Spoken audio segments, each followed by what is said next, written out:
Jadi trimester pertama kehamilannya adalah suatu periode yang sangat krusial bagi ibu hamil karena di situ organ-organ manusia itu terbentuk. Nah, ketika terjadi gangguan di sana, maka bisa jadi bayinya dilahirkan dalam kondisi sumbing tadi. Operasi bibir sumbing itu bisa dikerjakan ketika anaknya menginjak usia 10 minggu, itu hampir 3 bulan. Kemudian apabila berat badannya 4,5 pound.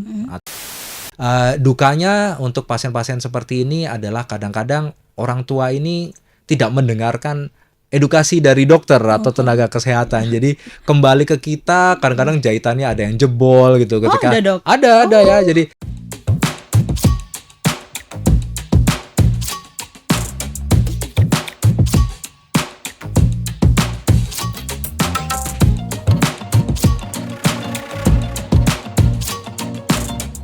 Halo Tribuners, jumpa lagi bersama saya Septiana Eka dalam podcast Malang Live.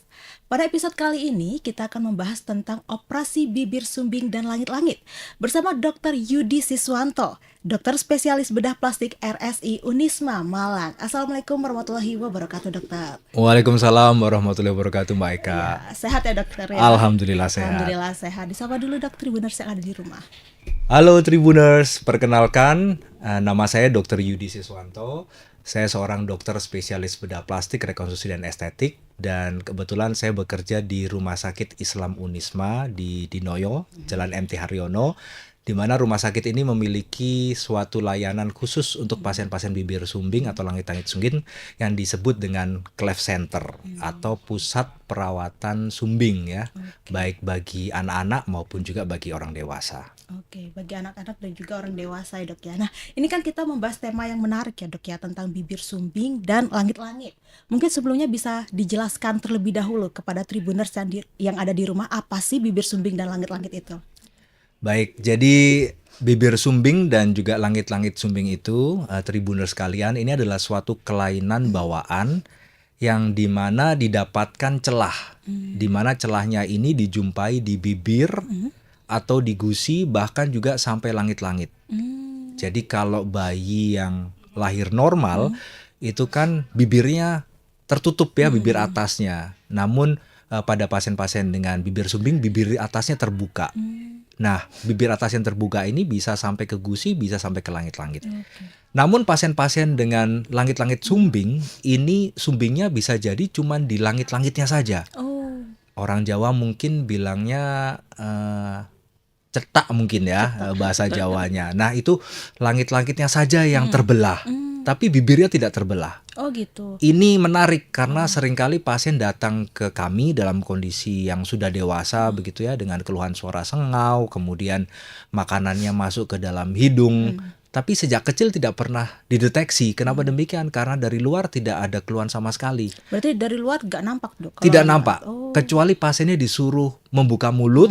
Nah, itu baru kelihatan kalau ternyata di langit-langitnya ada celahnya. Berarti langit-langit sini terbelah gitu dok? Terbelah, tapi bibirnya tidak apa-apa. Oh, nggak apa-apa berarti bibirnya. Itu banyak sekali. Atau bahkan juga ada yang langit-langitnya seakan-akan menutup ya, tapi ternyata suaranya sengau. Nah, itu ternyata otot-otot yang di langit-langit itu tidak terbentuk dengan sempurna. Jadi ini perlu dilakukan tindakan koreksi juga, dan ini termasuk dalam spektrum langit-langit sumbing. Jadi kalau kita lihat langit-langit kita itu kan warnanya merah muda dan tebal ya. Pada pasien-pasien dengan langit-langit sumbing yang tipe tipis, itu langit-langitnya ada warnanya merah muda tapi tipis sekali, dan biasanya keluhannya suaranya sengau. Oh, berarti terdeteksi lewat suara sengau itu ya dok? Salah ya? satunya terdeteksi Kalau melalui suara langit-langit sengau. itu. Benar Kalau sekali. bibir sumbing tuh letaknya di kanan, kiri, atau tengah, atau gimana dok? Pertanyaan yang bagus. Bibir sumbing ini bisa terletak di kanan, bisa terletak di kiri, atau di dua-duanya. Oh gitu. Jadi kalau yang satu sisi kita sebut unilateral, yang dua sisi kita sebut bilateral.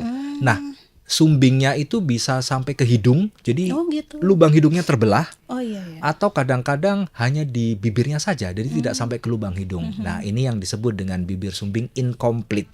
Kalau yang komplit dia sampai ke lubang hidung, yang tidak sampai ke lubang hidung kita sebut incomplete. Oke, tapi ada gak sih dok kasusnya yang pernah dokter tangani gitu? Sudah bibir sumbing, terus langit-langit juga gitu. Banyak Oh, banyak. sekali ya. Jadi sebagian besar kita tangani adalah pasien-pasien dengan bibir sumbing mulai dari langit-langit, gusi sampai dengan bibirnya. Tapi ada juga yang hanya bibirnya saja atau ada Oke. juga yang hanya langit-langitnya saja. Oh gitu. Oke. Dan Dok, kapan sih terjadinya bibir sumbing dan langit-langit? Apakah sebelum kehamilan, saat hamil, atau pasca melahirkan gitu? Bibir sumbing dan langit-langit sumbing ini terjadi pada saat kehamilan. Oh, pada saat Kehamilan kelahiran kita ya. kan 9 bulan ya. Ternyata terjadinya itu adalah antara bulan 1, 2, 3. Jadi kita sebut sebagai trimester pertama dari kehamilan. Jadi trimester pertama kehamilannya adalah suatu periode yang sangat krusial bagi ibu hamil karena di situ organ-organ manusia itu terbentuk.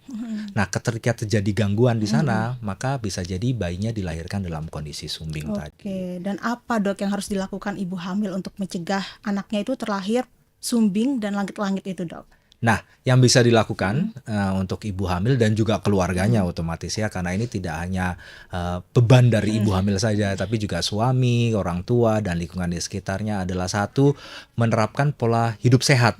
Jadi kalau ibu hamil jangan merokok, jangan minum alkohol gitu ya. Terus yang kedua dicukupi kebutuhan gizinya. Nah, kebutuhan gizi ibu hamil ini terdiri atas asam folat, kemudian zinc, makronutrien, mikronutrien, semuanya tercukupi.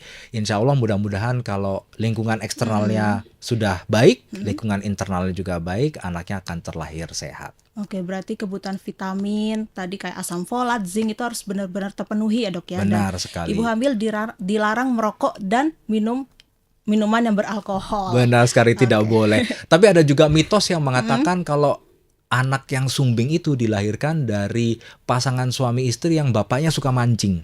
Oh ya? Iya, katanya orang Jawa itu bilang kalau bapaknya mancing, istrinya hamil, Iya. itu anaknya lahirnya sumbing. Karena bapaknya Oh, kan kayak- membuang sumbing ini, membuat sumbing ikan. Oh. Jadi balasannya adalah anaknya dilahirkan sumbing. Itu Iya. tidak benar ya. Tidak, itu mitos hanya ya. mitos saja. Benar. Oke, nah sebenarnya penyebab dari bayi atau anak terlahir sumbing itu apa kira-kira, Dok? Tidak ada satu penyebab yang bisa disalahkan.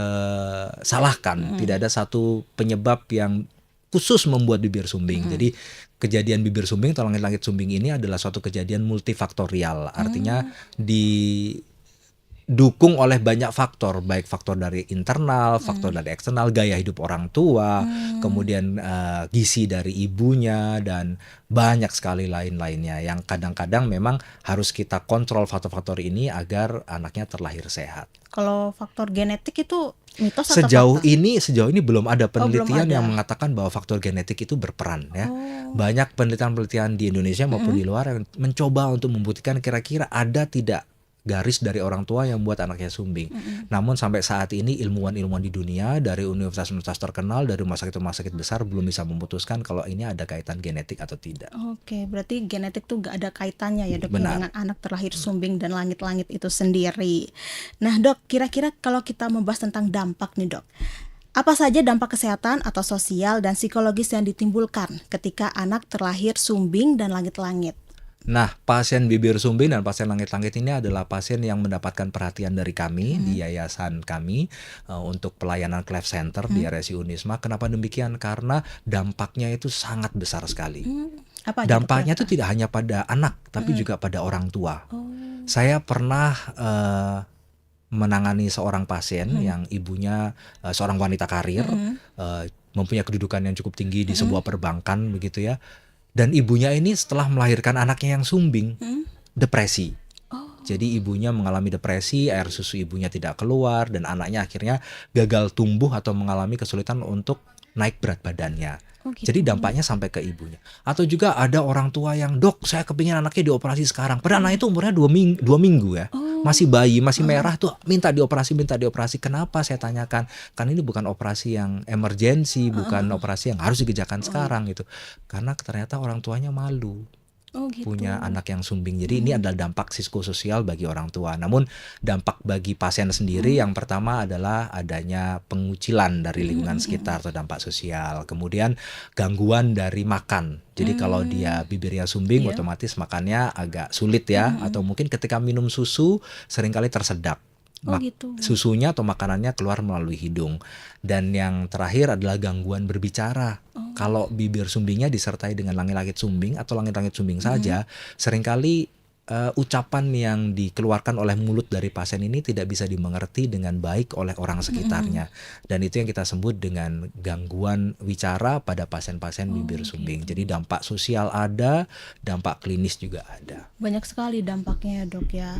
Tadi yang berbicara tentang perbankan itu padahal orang tuanya menurut saya pribadi tercukupi ya, Dok ya. Benar. Kalau dari segi makanan dan lain-lain sebagainya, tapi Benar. anaknya bisa terkena bibir sumbing Iya. itu faktornya kira-kira apa, Dok? Itu yang saya sebutkan sebelumnya. Jadi kita tidak bisa menunjuk satu faktor yang menyebabkan, karena suaminya mancing waktu istrinya hamil, itu tidak bisa. Jadi memang ini multifaktorial yang kadang-kadang kita tidak bisa mengetahui akhirnya sebabnya apa.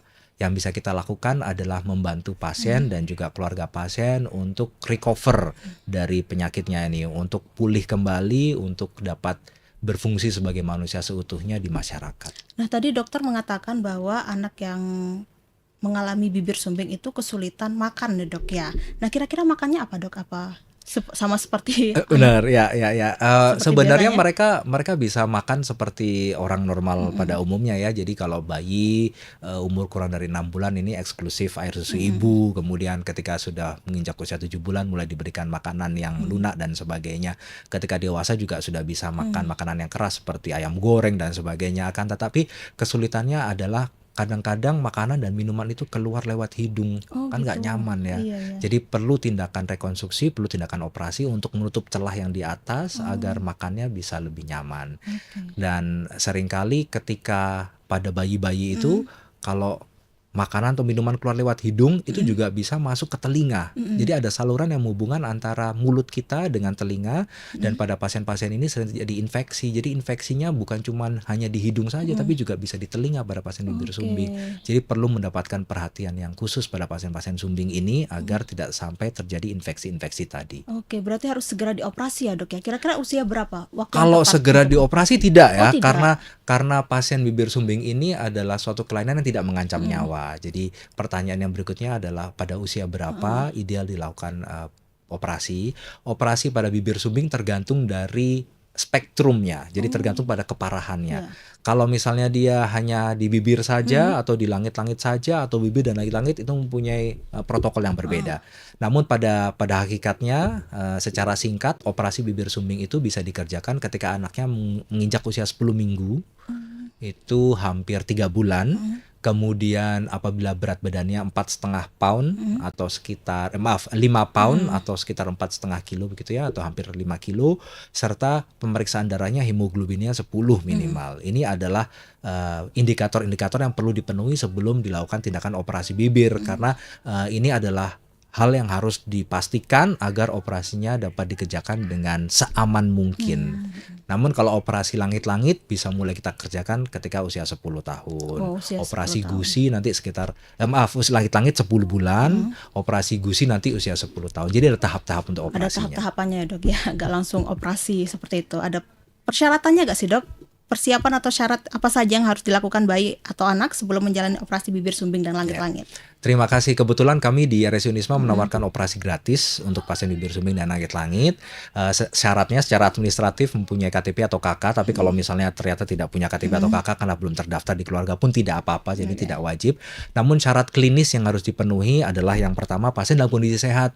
Jadi jangan batuk, jangan demam, jangan pilek.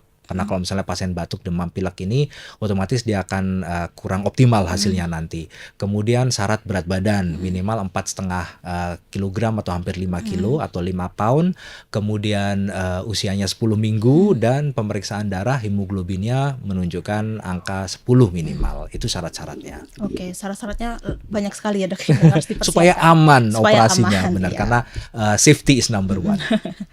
Oke, Dok, kalau misalkan proses operasi itu dilakukan sebanyak berapa kali, Dok?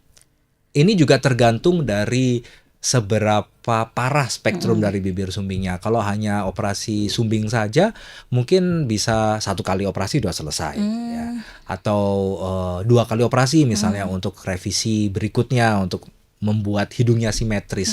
Karena seringkali pada pasien bibir sumbing itu hidungnya juga tidak sama ukurannya antara kanan dan kiri. Jadi kita perlu rekonstruksi hidungnya agar nampak lebih simetris. Iya. Dengan demikian pasien lebih confident, lebih percaya diri. Namun pada pasien-pasien dengan keluhan celah di langit-langit, sumbing di gusinya juga, tindakan operasinya dalam seumur hidup mungkin bisa sampai 3 kali. Oh, 3 kali. Berarti tergantung apa ya, intinya keparahan Benar. dari pasien itu sendiri ya, Benar. Dok ya. Parah tidaknya Parah tidaknya. keluhan yang dialami oleh pasien ini.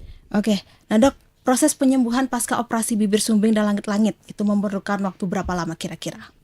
Kalau misalnya ada pasien yang sudah dioperasi bibir, nah nih operasi bibir kita lakukan tindakan operasi pada hari pertama begitu ya. Nanti akan ada tindakan rawat luka dan juga angkat jahitan pada hari ke-7 pasca operasi. Setelah angkat jahitan sudah normal kembali, itu sudah selesai recovery-nya. Sementara untuk pasien operasi langit-langit biasanya recovery-nya selama 3 minggu, 4 minggu, di mana 3 minggu, 4 minggu ini pasien tidak boleh makan yang keras-keras. Ini karena langit-langitnya kan saya jahit tuh. Iya. Nanti kalau misalnya ternyata dia makan marning, jagung yang keras-keras atau ayam goreng yang keras-keras, itu nanti ditakutkan makanan tersebut merusak jahitan. Jadi selama 3-4 minggu disarankan pasien mengkonsumsi makanan atau minuman yang cair-cair saja agar penyembuhan lukanya optimal. Setelah itu boleh kembali normal. Berarti dari segi makanan juga harus diperhatikan ya, Dok ya. Harus diperhatikan untuk hasil operasi yang optimal. Oke. Nah, perawatan, Dok, yang dilakukan bayi atau anak pasca menjalani operasi bibir sumbing dan langit-langit kira-kira apa? Perawatannya bisa dilanjutkan di rumah. Jadi pasien yang operasi bibir sumbing ini tidak harus opname di rumah sakit. Gitu. Jadi biasanya kami lakukan pemeriksaan 1 hari sebelum pasien tindakan operasi, kemudian esoknya kita operasi dan kita observasi atau kita monitor 24 jam pasca tindakan operasi apakah ada keluhan dan sebagainya.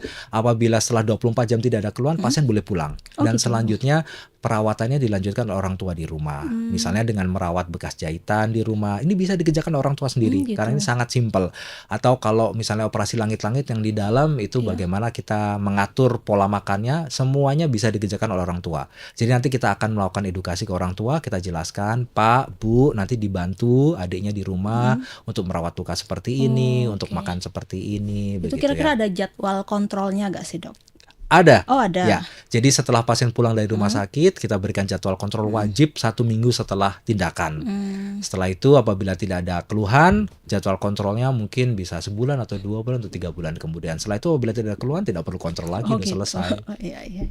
Nah, kira-kira ada terapi wicara nggak sih, Dok, setelah menjalani operasi Ya, bibir ini sumbing? penting sekali. Ternyata saya sebagai dokter spesialis bedah plastik ini hasilnya nggak optimal kalau tidak disertai dengan teman-teman terapis wicara. Jadi ada yang namanya profesi terapis wicara bagi pasien sumbing. Kenapa demikian? Karena pasien sumbing ini mempunyai kompleksitas yang berbeda dengan pasien-pasien lainnya. Dan mereka harus dilatih suaranya supaya tidak sengau, melafalkan huruf-huruf yang orang normal bisa melafalkan dengan baik. Kadang-kadang pasien-pasien sumbing ini tidak bisa melafalkan dengan baik sehingga tidak bisa dimengerti. Nah, terapi wicara ini biasanya kita lakukan ketika pasien sudah melakukan operasi langit-langit. Tetapi tidak itu aja, kita juga perlu memberikan pendampingan ke orang tua tentang bagaimana cara ngasih makan. Itu bisa kita berikan mulai dari pasien sebelum operasi bibir pertama kalinya. Dan di RSI Unisma, alhamdulillah di Cleft Center kita juga sudah ada terapis wicara yang akan membantu orang tua dan juga pasien untuk mengoptimalkan hasil operasinya. Oke, berarti ada pendampingnya untuk terapis wicara itu sendiri benar ya, Dok, sekali. ya? Bukan saya, Oh, karena iya. saya bukan ahlinya. Ada yang lebih ahli untuk Iya, terapi Dok. wicara. Oke, nah, selama dokter menjalani operasi pasien bibir sumbing dan langit-langit ya, Dok ya, kira-kira ada tantangan tersendiri gak sih, Dok? Ya. Tantangan banyak, tapi saya akan mau menceritakan tentang suka-sukanya dulu. Oh, ya. suka-sukanya dulu. Yang pertama sukanya itu adalah ada pasien yang berusia 60 tahun itu datang untuk operasi bibir sumbing. Jadi selama 60 tahun beliau ini tinggal di desa, mungkin agak dikucilkan, mungkin disembunyikan oleh keluarganya. Dan setelah operasi bibir sumbing, bibirnya nutup, akhirnya beliau bisa keluar, jadi merasa normal seperti orang-orang lainnya. Jadi ini adalah penghargaan dari pasien yang sangat-sangat tidak bisa dibayarkan. Nah, kalau suka yang lainnya adalah saya senang sekali melihat wajah orang tua itu yang setelah operasi itu kan kita transform 180 derajat ya wajah pasien ini, dan mereka itu berlinang air mata, menangis terharu karena anaknya insya Allah mempunyai masa depan yang cerah ya, karena wajahnya sudah direkonstruksi sedemikian rupa. Dukanya untuk pasien-pasien seperti ini adalah kadang-kadang orang tua ini tidak mendengarkan edukasi dari dokter atau tenaga kesehatan. Jadi kembali ke kita, kadang-kadang jahitannya ada yang jebol gitu. Ketika ada, Dok? ada ya. Jadi saya tanyakan, ini jebolnya mulai kapan? Mulai 2 hari dok, habis makan ayam goreng gitu.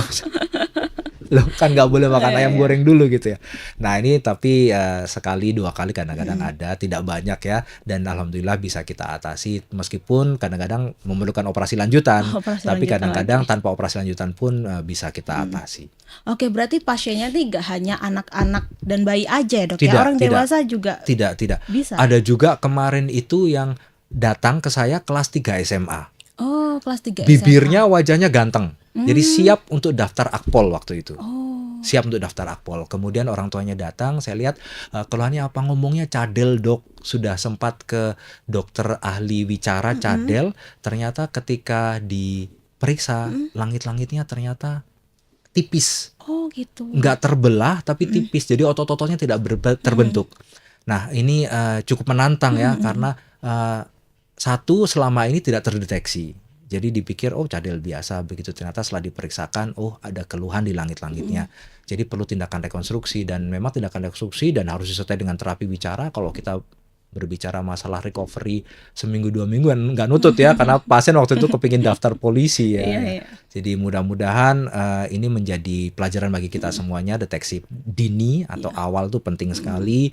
Kemudian konsultasi ke tenaga kesehatan agar dilakukan tindakan yang pas. Tapi setelah selesai operasi gitu, berbicaranya tetap cadel atau normal? Setelah operasi langsung tetap cadel, membutuhkan waktu beberapa bulan untuk kemudian bisa normal. Dan selama beberapa bulan itu akan dipandu oleh terapis wicara tadi ya, dan juga saya. Dan saya selalu berkoordinasi dengan terapi wicara, kira-kira apakah perlu tindakan rekonstruksi yang berikutnya atau tidak. Nanti ada pemeriksaan-pemeriksaan lainnya yang dilakukan untuk membuat suaranya ini lebih jelas untuk dimengerti orang sekitar. Iya. Berarti peran terapis wicara ini sangat sangat penting ya, sekali dok, ya. Dan terapi wicara ini biasanya ketemu dengan orang tuanya itu mungkin sebulan sekali, seminggu sekali, tidak setiap hari. Nah di sini nanti terapis wicara akan mengedukasi orang tua, memberikan PR bagi orang tua agar melatih anaknya berbicara di rumah. Jadi orang tua juga perannya sangat penting sekali. Sangat penting ya dok ya. Nah dokter ini kan sudah berpengalaman ya dok ya, sudah profesional menangani pasien bibir sumbing dan langit-langit. Kira-kira sudah ada berapa pasien dok yang dokter tangani? Aduh, saya pribadi nggak ngitung ya. Kalau saya berbicara tentang yayasan tempat saya mengabdi, ini kami alhamdulillah sudah mengoperasi pasien mungkin ribuan jumlahnya. Alhamdulillah sudah pernah ke seluruh Jawa, seluruh Jawa juga, ke Madura, kemudian ke Kalimantan, Sulawesi, Maluku, Nusa Tenggara Barat, Nusa Tenggara Timur. Ini bersama Yayasan Sekar Lintas Nusantara. Dan minggu depan kita akan berkarya di Papua, di Sorong. Ke Papua berarti. Berarti juga. lintas pulau semua sudah dikunjungi ya dok ya. Alhamdulillah, terima kasih doa dan dukungan juga dari teman-teman semuanya. Oke.